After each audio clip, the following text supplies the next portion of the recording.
ओम श्री गणेशाय नमः। सुमुखस्य एकदन्तस्य कपिलो गजकर्णकः लंबोदरस्य विकटो विघ्ननाशो विनायकः धूम्रकेतुगणाध्यक्षो भालचन्द्रो गजानन द्वादशैतानि नामानि पठे क्षणयादपि कृष्णाय वासुदेवाय हरे परमात्मने प्रणतः क्लेशनाशाय गोविंदाय नमो नमः।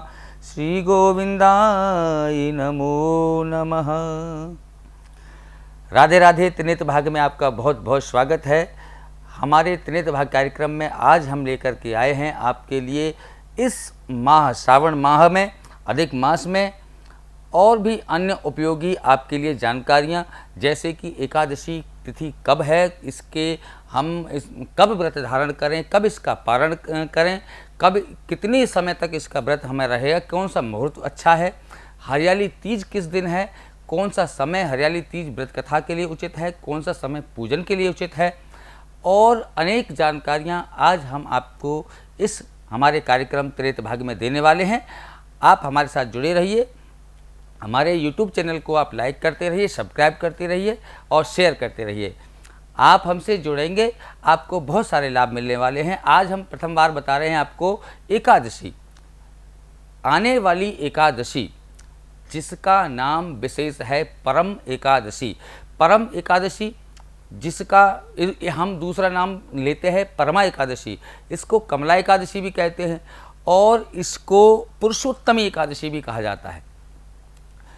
कमला एकादशी आप नाम से ही समझ गए होंगे, कमला यानी लक्ष्मी। जो एकादशी का व्रत आपको बहुत सारा धन धान्य से परिपूर्ण कर देने वाला है। अगर आपने इस व्रत को भक्ति भाव से, ध्यान से, श्रद्धा और भाव से परिपूर्ण किया तो आपको माँ लक्ष्मी की कृपा प्राप्त अवश्य होगी, आप ये जान लें। लेकिन एकादशी अब की बार 2 चरणों में मनाई जा रही है। एकादशी 11 अगस्त प्रातः 5:06 से प्रारंभ हो जाएगी और एकादशी अगले दिन 12 अगस्त में 6:31 पर एकादशी पूर्ण यहाँ पर होगी। एकादशी में इस एकादशी को करने के लिए 5 रात्रि तक ये व्रत किया जाता है, परिपूर्ण करने के लिए भक्ति और भाव से।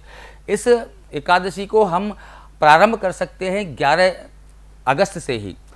कुछ लोगों का मानना है कि 11 अगस्त में एकादशी का व्रत ना किया जाए, लेकिन 11 अगस्त में एकादशी का व्रत करना आपके लिए बहुत महत्वपूर्ण होगा, क्योंकि उदया तिथि, जिस तिथि में सूर्य उदय हो जाते हैं, उस तिथि का ही विशेष महत्व रहता है। और इस तिथि में 11 अगस्त में ही एकादशी होने से, एकादशी 5:06 पर प्रारंभ हो जाएगी, तो सूर्य जो उदय होंगे वो एकादशी में ही होंगे और पूरे दिन तक एकादशी ही रहेगी। अगले दिन 12 अगस्त तक इसका पारण होना है। तो कुछ का मत है कि 12 अगस्त में आकर के आगे पारण होगा, कुछ का मत है 13 में पारण होगा। हम ये कहते हैं कि आप 11 अगस्त में ही व्रत पूरे दिन रखिए। एकादशी का व्रत निर्जला रखना होता है, इसको भक्ति भाव से श्रद्धा पूर्वक रखना होता है, प्रेम से शुभ मुहूर्त में कथा श्रवण करनी होती है। अगर आप ऐसा करते हैं तो आपके लिए एकादशी बहुत मंगलकारी होगी और आपके भविष्य निर्माण करने में आपका सहयोग करेगी। यदि आपका धनलक्ष्मी की कृपा कम हो रही है तो परमा एकादशी का व्रत करने के बाद में आप पर माता लक्ष्मी की विशेष कृपा हो जाएगी। आप ऐसा जान लें। अगर आप ऐसा करेंगे तो कृपा पाने के साथ साथ, देखिए, माँ लक्ष्मी की कृपा तो मिलेगी, साथ में भगवान विष्णु की भी कृपा मिलेगी, क्योंकि एकादशी के दिन भगवान विष्णु का ही पूजन किया जाता है, माँ लक्ष्मी की आराधना की जाती है। परमा एकादशी यानी कमला एकादशी, नाम से ही आप जान गए हैं कि लक्ष्मी को देने वाली ये एकादशी है। भक्ति और भाव से परिपूर्ण अगर हम होकर के करेंगे तो निश्चित लाभ हमको मिलने वाले हैं। बस आप ये समझिए कि शुभ मुहूर्त जो है इसका, आप प्रातःकालीन आप जब पूजन करेंगे तो शुभ जो समय है वो आपके लिए 7:30 बजे से लेकर के 8:30 बजे तक का व्रत पूजन कर लेना है आपको। इसके बाद में व्रत धारण कर लीजिएगा, क्योंकि सूर्य उदय के बाद में जब तिथि आपकी एकादशी प्रारंभ हो जाएगी, पूरे दिन आपको निर्जला व्रत रखना है, कुछ भी ग्रहण नहीं करना है। याद रखिएगा, व्रत आपका तब पूर्ण होगा जब आपको भक्ति भाव से, श्रद्धा से परिपूर्ण होकर के सारे नियमों को पालन करते हुए आप इस व्रत को करेंगे। व्रत को पूजन करिए, भगवान विष्णु की आराधना कीजिए, तुलसी माता को आप जाकर के अर्घ्य दीजिए, सूर्य भगवान को अर्घ्य दीजिए। इन परमा एकादशी में इन सभी नियमों के साथ साथ भक्ति भाव श्रद्धा से जो सारी पूजन सामग्रियाँ हैं उनको एकत्रित करके, जैसे घी है, रुई है, आपका दीपक हो गया, आपका रोली हो गया, कलावे हो गए, सिंदूर हो गया, कुमकुम और आपका चंदन इत्यादि से भगवान को तिलक इत्यादि करके व्रत कथा आप इनकी श्रवण करें। एकादशी की जो कथाएं हैं उनमें अनेक कथाएं हैं, लेकिन परमा एकादशी की विशेष कथा है। वैसे जो एकादशी का व्रत है, देखिए एकादशी का व्रत कब से प्रारंभ हुआ है, ये त्रेता युग से चल के आ रहा है। अम्बरीश नाम के एक महाराज थे जो एकादशी का व्रत किया करते थे।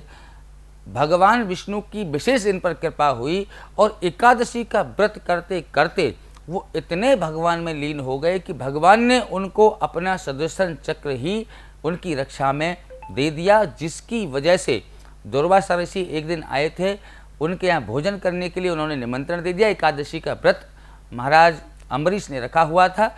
जैसे ही दुर्वासा ऋषि को उन्होंने आमंत्रित किया कि आप आज हमारे यहाँ भोजन प्रसादी पावें। एकादशी का देखिए, आपको बता दूं, एकादशी का जिस दिन व्रत हो, कम से कम एक ब्राह्मण या एक संत महात्मा को आप अवश्य अपने हाथ से अपने घर भोजन करावें, दान करें, गरीबों को दान करें, ब्राह्मणों को दान करें, जिससे आपके एकादशी के व्रत को पूर्ण होने में आपको बहुत सारी लाभ मिलेंगे, सहायता मिलेगी और इससे भगवान अति प्रसन्न होते हैं। अम्बरीश महाराज ने जब निमंत्रित किया दुर्वासा ऋषि को, तो दुर्वासा ऋषि ने निमंत्रण को स्वीकार कर लिया और वो कहकर चले गए कि हम स्नान आदि करके आते हैं, आप तब तक भोजन की तैयारी करिए, पारण की तैयारी करिए। पारण का समय हो गया था, लेकिन दुर्वासा ऋषि को समय लग गया आने में। तो अम्बरीश महाराज ने एकादशी का पारण करने के लिए जब ब्राह्मणों से मशवरा किया, उन्होंने पूछा कि महाराज आप हमको ये बताइए कि क्या करें, महाराज तो हम निमंत्रित कर दिए लेकिन वो अभी पहुँचे नहीं है, अगर हम व्रत को पारण कर लेते हैं तो ये संत महात्मा का अपमान हो जाएगा, अगर हम पारण नहीं करते हैं तो ये तिथि क्षय हो जाएगी, अब क्या करूं, बड़ी विकट स्थिति है। तो उन्होंने महाराज ब्राह्मणों ने उपाय बताया कि आप एक काम कीजिए महाराज कि भगवान विष्णु के चरणों से चरणोदक लेकर के आप थोड़ा सा जल पान करके पारण कर सकते हैं, इससे आपका व्रत भी नहीं टूटेगा और संत की मर्यादा भी बनी रहेगी। ऐसा ही उन्होंने किया, जिससे दुर्वासा ऋषि बहुत नाराज हुए और भयानक कृत्या को उन्होंने प्रकट किया, जिससे जब वो कृत्या महाराज अम्बरीश को खाने को दौड़ी, मारने को दौड़ी, तो उस कृत्या पर भगवान विष्णु का सुदर्शन चक्र आ गया और उन सुदर्शन चक्र ने उस कृत्या को जला करके भस्म कर दिया। आप एक बात समझिए कि भगवान विष्णु की इतनी कृपा एकादशी का व्रत करने से उन पर हो गई। अगर आप एकादशी का व्रत करते हैं तो इसका बड़ा महत्व है। अगर आप भाव से करेंगे तो निश्चित ही आपके घर में भी धन लक्ष्मी सुख वैभव आपको प्राप्त होगा। आप अपने मन से, श्रद्धा भाव से, भक्ति भाव से भगवान श्री का व्रत पूजन करते रहें। इसी प्रार्थना के साथ में जय श्री कृष्णा, जय श्री राधे।